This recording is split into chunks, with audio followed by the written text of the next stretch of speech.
ako sa si Mary. Kaya wala tayong Christmas party. Nung nakaraang 2 years ago, nagkaroon tayo sa opisina. Kasama na po kayo, no? Mga agents, ano? Last year, binabuti namin na wala muna kasi walang project. Walang project na binuksan last year. Kaya siguro magtataka kayo, bakit ngayon kami ito, meron kayong imbitasyon. Siguro, nauulinigan na ninyo, sabi ko na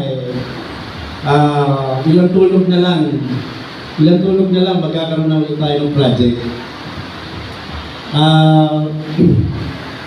Sa araw na ito, wala tayong gagawin kundi magsaya at walang uuwing luhaan. Nakita naman ninyo, napakarami.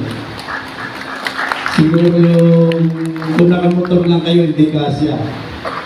Kailangan nyo truck. Lahat kayo meron dyan. Walang uuwi na walang dala. Maraming salamat po.